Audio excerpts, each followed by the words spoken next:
We have seen the problem with crime in this country explode. Joe Biden, during the State of the Union, flat out lied about it. Said, crime is at a 50-year low. Or is he, crime's at a 50-year low. No, Joe, it's not, quite frankly. In fact, it's pretty well evidenced by what we see in the major cities. The National Guard being used to protect the subways in New York City should be evidence enough. My next guest, Lance J. Lorusso, is a leading attorney, founder of the Blue Line Institute, the 2021 National Fraternal Order of Police's Attorney of the Year, and author of When Cops Kill and Blue News. Lance, good to have you here. Thanks for having me. Good morning. Greatly appreciate it. Good morning to you. All right, so the question is simple. Is the National Guard the answer to the crime we're seeing explode, not just in New York City, but elsewhere? What about the south side of Chicago or tough parts of Philly or Baltimore? Could this be the answer? Is it even legal? Well, so far as legality, the National Guard can be called in on a state basis temporarily to assist and act as a force supplement for law enforcement or for firefighters. It's interesting that most of the National Guardsmen you're going to see there are firefighters and police officers. So they're being pulled from other jurisdictions to fulfill this mission. But it's a temporary solution. It's not going to work long term. And the problems that created it are not being fixed. Well, the problems that created it were these asinine attacks on police, law enforcement, first responders. Defund the police. How is that working out, everybody? Let's get together and compare notes. How's that whole defund the police thing working out in major cities across this country, Lance?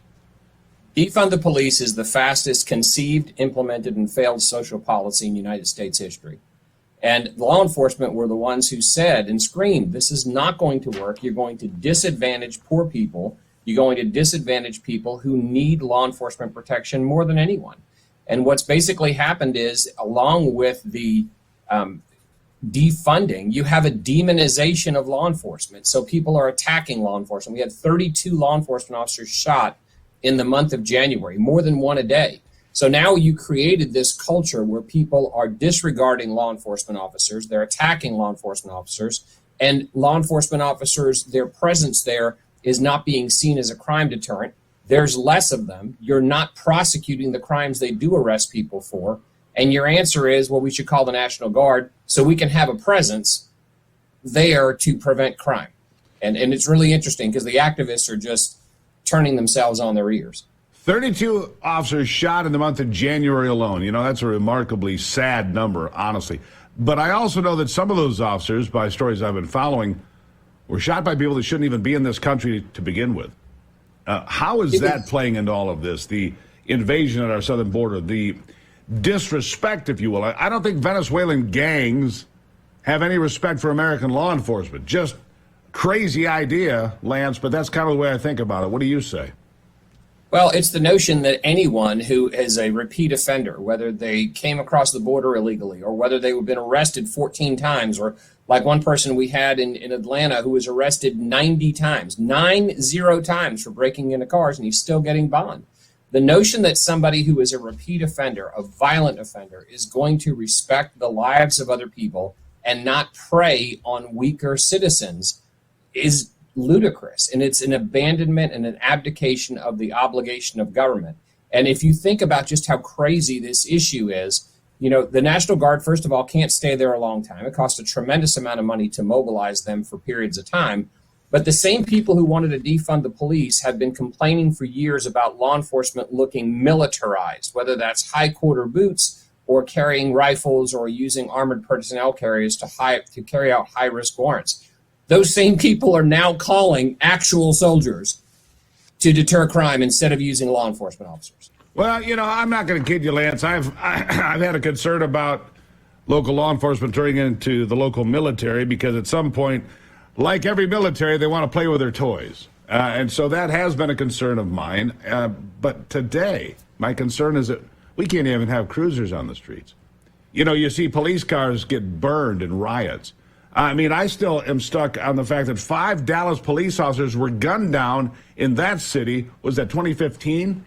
Murdered in the streets. Yeah, well, keep in mind what they were doing. They were providing security for an anti-law enforcement rally. Right. And that gets lost in the mix. So you have law enforcement officers standing up for the rights of people who wanted to protest and scream and holler and take their names in vain and call for their destruction and defunding, and they lost their lives. Murdered for that. Yeah, for doing their job to protect the citizens. You know, and look, if you're an elderly person living in a tough neighborhood in one of America's big cities, you know, where you've got the liberal politicians that say it's okay, just build your tent city right here, defecate on the sidewalk. I mean, I saw a video from San Francisco yesterday would curl your hair as to how bad it is in parts of that city. Same is true in Los Angeles and New York and all over this country. These liberal policies have failed. We need to increase the pay for police officers, increase the benefit, attract better people again, allow them to do their job, and give them some insulation so that we don't go prosecute them when they do their job as we, the citizens, requested. That's something else. This rush to judgment to slow down the videotape to super slow motion so we can see frame by frame by frame and then say, aha, you see, you did something wrong there in 1/10 of 1 second. Therefore, we're going to put you in prison and ruin your life and that of your family. Who would want that job? Well, still they show up. And I'll tell you, it's an interesting point. We body cameras clear officers over and over and over again, but a body camera will never show you the officer's perspective.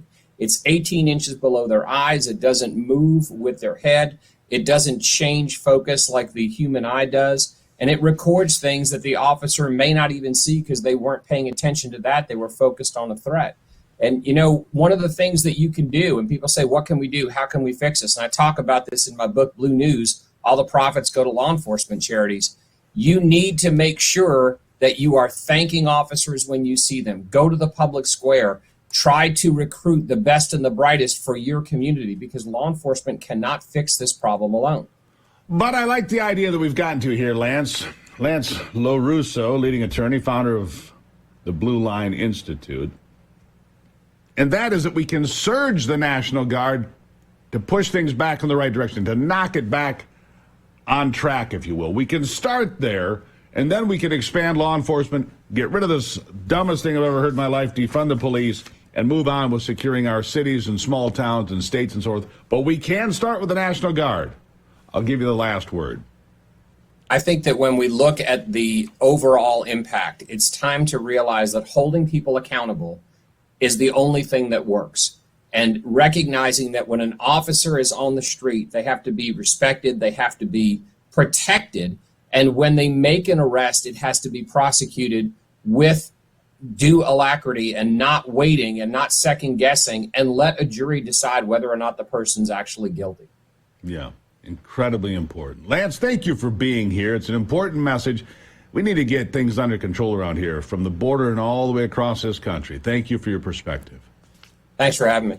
Really appreciate it. There you have it. We can start with the surge of the National Guard. Then we can bring in qualified people. Folks, so many people I know are disheartened that our country seems to have forgotten the importance of citizenship. They wonder how citizenship might be revived. Well, that's why Hillsdale College has produced a brand new course, American Citizenship and Its Decline, hosted by Victor Davis Hanson, and how citizenship is undermined by open borders, identity politics, the administrative state, globalization. Victor Davis Hanson explains all of it, an insight that you can share with your family, friends. Hillsdale's online courses are free, by the way. You can come watch this for free. Go to gruberforhillsdale.com, American Citizenship and Its Decline. Watch it today, gruberforhillsdale.com. Gruber for